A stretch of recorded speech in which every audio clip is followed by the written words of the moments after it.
Hi everyone, and Happy New Year! Welcome to the next installment of Charts and Perspective, where we use charts to dive into the world of economics and financial markets. I'm Jennifer Nash, an economic and market research analyst for Verify.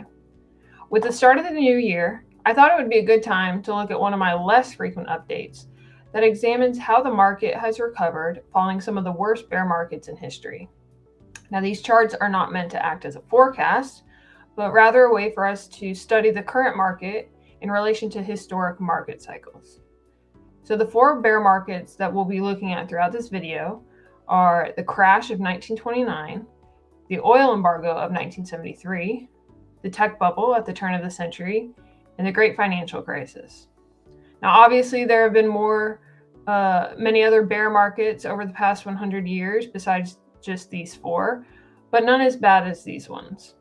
So what I've done is taken the market peak that occurred before each major decline and aligned those 4 dates to create a single starting point.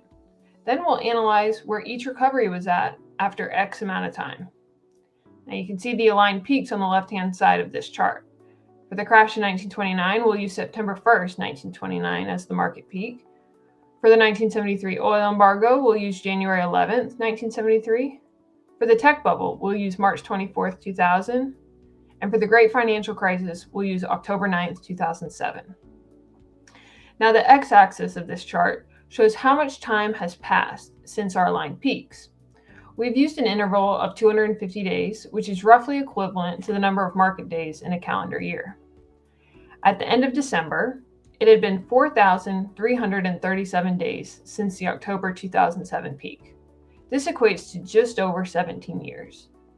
And since then, looking at this chart, the market has recovered by increasing more than 275%. We can see that by the purple line.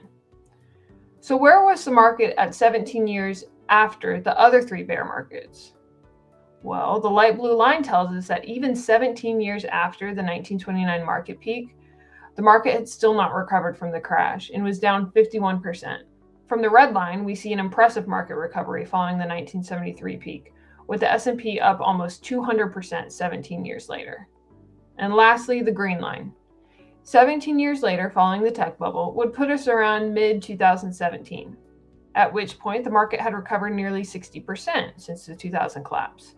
Keep in mind that during those 17 years of recovery from the tech bubble, the market went through the Great Financial Crisis, another one of our bad bear markets that we're looking at in this video, which explains why it took almost 13 years for the market to consistently reach and stay in positive territory.